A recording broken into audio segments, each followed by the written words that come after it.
जितना हिंदू वो लोग हैं उतना हिंदू मैं भी हूँ। मैं इस बात के लिए एकदम निश्चिंत हूँ कि जो बात मैंने कही है उसके प्रामाणिक साक्ष्य हैं, उसके बिना मैंने कुछ भी नहीं कहा है। मैंने ट्विटर पे कम समय गुजारा है, अध्ययन में ज़्यादा गुजारा है, मैं उसी में ज़्यादा अच्छा महसूस करता हूँ। और प्रसंग इसमें ये है, फिर मुझे कहना खराब लग रहा है। मैंने क्लास में भी ये बात कही है कि कहते हुए मुझे लगता है कि जबान कट जाएगी मेरी, लेकिन अब संदर्भ है तो मैं क्या करूँ, कहना पड़ेगा।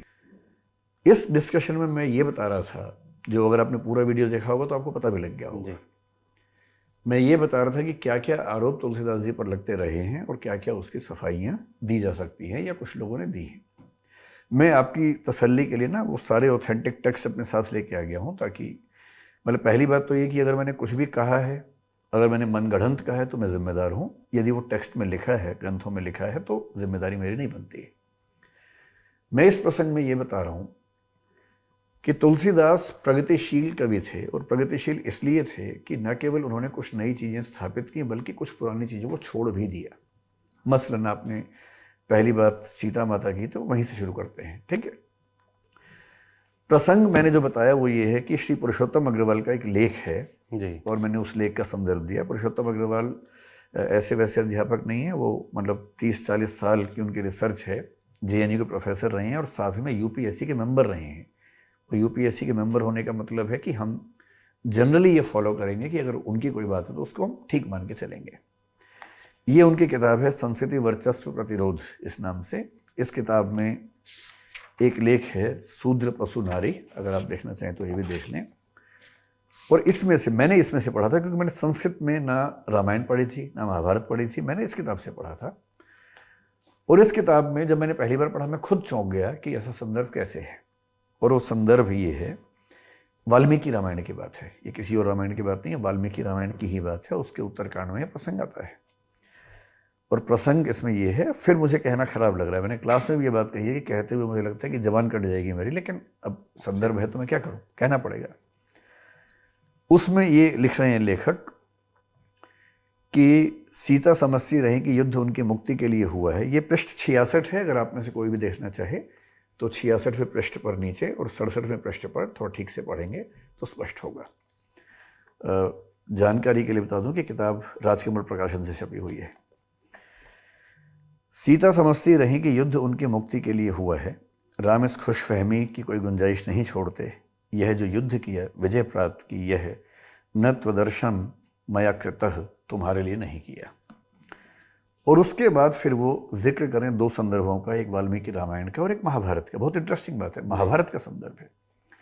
वाल्मीकि रामायण में 6/115 और उसमें 19 से 21वें श्लोक तक जो 3 श्लोक हैं उसमें लिखा है, क्या कोई अच्छे वंश में जन्मा तेजस्वी पुरुष ऐसी नारी को जो दूसरे घर में रहकर आई हो, मैत्री के लोभ में पुनर्वार ग्रहण करेगा। और आगे कुछ कठोर बातें, जिसके बाद अंत में ये कि मैंने तुम्हारा उद्धार किया है, मेरा उद्देश्य सिद्ध हो गया, अब मेरी कोई आसक्ति नहीं, तुम्हारी जहाँ इच्छा हो चली जाओ। ये वाल्मीकि रामायण का प्रसंग है। मैं वाल्मीकि रामायण भी साथ में लाया हूँ, आप चाहे तो उसमें भी देख सकते हैं। तो सर आज पूरी सब किताबें लेकर आए हैं ताकि कोई ये ना कह सके कहाँ से बोल रहे हैं। मैं बिना प्रमाणों की बात करने से बहुत बचता हूँ, संदर्भों के साथ बात करता हूँ।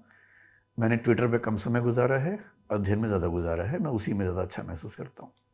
उसके एकदम बाद वो क्या कह रहे हैं, महाभारत के रामोपाख्यान में राम का कथन और भी हृदय विदारक है। अब ये महाभारत में देखिए, ये महाभारत लेके आया हूँ और ये महाभारत भी गीता प्रेस की है, जिसको ट्विटर वाले लोग सबसे ज़्यादा प्रामाणिक मानते हैं। वही ये गीता प्रेस गोरखपुर की महाभारत द्वितीय खंड है। इस द्वितीय खंड में एकदम लेटेस्ट, मैंने आज ही ये बुक नहीं खरीदवाई है जानबूझ के। इसमें पृष्ठ संख्या 918 और 919, ये 2 पेज हैं, 918 919। जिसको भी देखना हो इसमें जाके देखें। और ये 291वां अध्याय है और ये अध्याय, इसमें मार्कंडेय कह रहे हैं, मार्कंडेय उवाच से यहाँ से शुरू होता है। और जो श्लोक नंबर 13 है, सुवृताम सुवृताम वाप्यहम त्वामद्य मैथिली नोत्सहे परिभोगाय श्वावलीढ़ हविर्यथा। सॉरी, अब इतना खराब है कि मुझे बोलते हुए फिर उतना ही खराब लग रहा है।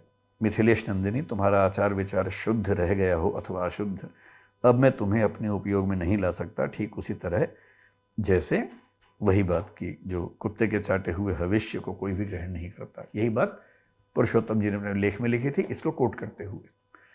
अब सवाल है कि हम क्या करें। यूपीएससी में प्रश्न ऐसे पूछे जाएंगे कि स्त्री विमर्श के परिप्रेक्ष्य में तुलसीदास का मूल्यांकन करें, दलित विमर्श के परिप्रेक्ष्य में मूल्यांकन करें।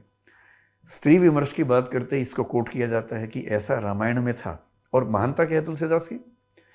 तुलसीदास जी ने रामायण के उन प्रसंगों को छोड़ दिया जो रामायण में थे और ठीक नहीं थे। सीता परित्याग, सीता के परित्याग की कहानी हर बच्चा जानता है भारत में। बहुत इंटरेस्टिंग बात है कि वो तुलसीदास की रामचरितमानस में नहीं है, वो रामायण में है, वाल्मीकि रामायण में है और उत्तर रामचरित में है, लेकिन रामचरितमानस में नहीं है।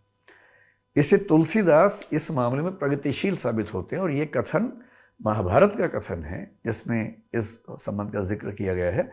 और मेरे इस वीडियो के क्लिप में आपने देखा भी होगा, मैंने जिक्र किया है कि शायद पुरुषोत्तम अग्रवाल जी ने किसी पुस्तक में इसका कोटेशन दिए है। वही पुस्तक आपके सामने मैं लेके आया हूँ, आपको संदर्भ देखना हो तो देख सकते हैं। ये एक डिबेट हुई, मेरे ख्याल से पहली डिबेट आप इसी की बात करना चाह रहे थे, है ना?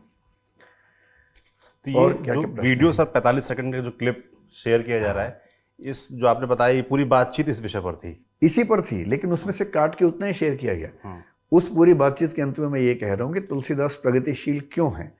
क्योंकि तुलसीदास ने ऐसे संदर्भों को छोड़ दिए रामचरितमानस में जो परंपरा से चले आ रहे थे कि हे सीते, अगर तुम्हें लगता है कि युद्ध मैंने तुम्हारे लड़ा है तो तुम्हारी गलतफहमी है।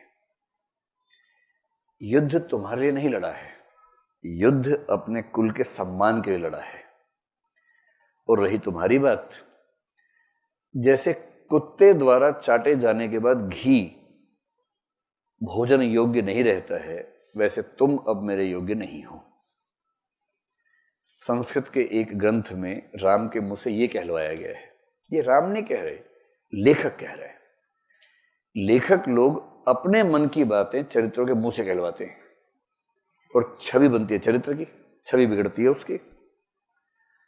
तुलसीदास जी एकदम चुपचाप गोल कर गए इस पूरे मामले को। उनको पता था कि ये सब नहीं चलेगा, फेमिनिज्म पैदा होने वाला 3-4 साल बाद, और उस समय की महिलाएं बैंड बजा देंगी। हालांकि फिर भी ऐसी बातें महिलाओं के लिए कह गए हैं कि बैंड बजाने के लिए पर्याप्त कारण है। राम अच्छे बुरे का प्रसंग नहीं है, एक ही राम है। उन पर वाल्मीकि भी लिखते हैं, उन पर 9वीं शताब्दी में आके भवभूति लिखते हैं उत्तर रामचरित में, वो भी लेके आए। ये उत्तर रामचरित भी लेके आ गया हूँ आपके लिए जानबूझकर, ठीक है। इन्हीं राम की कहानी पर हम 16वीं सेंचुरी में देखते हैं तुलसीदास जी भी लिखते हैं रामचरितमानस। इन्हीं पर कृतिवास रामायण बांग्ला में लिखी गई है। इन्हीं राम की कहानी पर निराला राम की शक्ति पूजा लिखते हैं 1936 में। इन्हीं राम की कहानी पर साकेत मैथिली गुप्त ने लिखा है, वो भी राम है। जब वो राम तुम्हें यह देश ना भूले, धाम धरा धन जाए भले ही, यह अपना उद्देश्य ना भूले, जब वो इस तरह की बात करते हैं तो वो भी राम के बारे में बातचीत है। ये सारी राम की कथाएं बदलती जाती हैं। फिर 20वीं सेंचुरी के मिड में संशय की एक रात में नरेश मेहता राम के संशय पर एक पूरी नई तरीके से प्रस्तुति करते हैं। अब सवाल है कि अगर हिंदी साहित्य में और हिंदी से पहले के साहित्य में भी राम की कथाओं में इतने वेरिएशंस आ रहे हैं और हमसे प्रश्न यूपीएससी में पूछा जाए कि राम को लेकर नई समीक्षा क्या बोलती है, समकालीन समीक्षाएं क्या कहती हैं, तो उसका जवाब क्या दें? जब तक हम संदर्भ न कोट करें तो फिर अंक नहीं मिलेंगे बच्चों को, तो मेरी क्या जिम्मेदारी बनती है? तो मैं इस बात के लिए एकदम निश्चिंत हूँ कि जो बात मैंने कही है उसके प्रामाणिक साक्ष्य हैं, उसके बिना मैंने कुछ भी नहीं कहा है। और ये मेरा भक्ति भाव नहीं है। मैं जब क्लास में होता हूँ तो मैं भक्ति भाव से क्लास नहीं लेता हूँ। क्लास लेता हूँ इस उद्देश्य से कि विद्यार्थी को क्या पता होना चाहिए, क्या उसको परीक्षा में लिखना है, न कि इस भाव से कि मेरे व्यक्तिगत विचार क्या हैं, मेरी व्यक्तिगत आस्थाएं क्या हैं। एक बड़ी इंटरेस्टिंग बात बताता हूँ आपको। जब से पिछले 8-10 दिन से सब चल रहा है, शायद 1-2 दिन में ज़्यादा बढ़ गया है जी, तो हम थोड़ा अभ्यस्त हैं इन चीज़ों के, क्योंकि पहले कभी अभ्यास किया नहीं है, आदत रही नहीं है। लेकिन इसका ये परिणाम हुआ कि हमारे घर में पहली बार लोग भयभीत हुए। मेरे घर के छोटे बच्चे भयभीत हुए और घर के छोटे बच्चों ने कहा कि अब घर से बाहर मत जाना, खतरा है। आस पड़ोस के लोगों ने कहा कि बाहर मत निकलना, खतरा है। ये मैंने पहली बार अपने जीवन में देखा है, पहली बार। और 1-2 चीज़ें और जो मैं बताऊंगा नहीं, अभी वीडियो के बाद बताऊंगा क्या हुआ। लेकिन ठीक है, किसी के साथ भी एक अच्छे लोकतंत्र में ऐसा बर्ताव ठीक नहीं है। अध्ययन होना चाहिए, तथ्य देखने चाहिए, विरोध होना चाहिए, संवैधानिक मर्यादाओं के बीच में होना चाहिए। अगर मैं गलत हूँ, किसने एफआईआर भी कर दी है, मुझे पता लगा कि कहीं उत्तर प्रदेश में एफआईआर हो गई है जी। वो शायद पुलिस वाले भी आने वाले होंगे घर पे, जब मैं पहुँचूंगा तो शायद होंगे घर पे।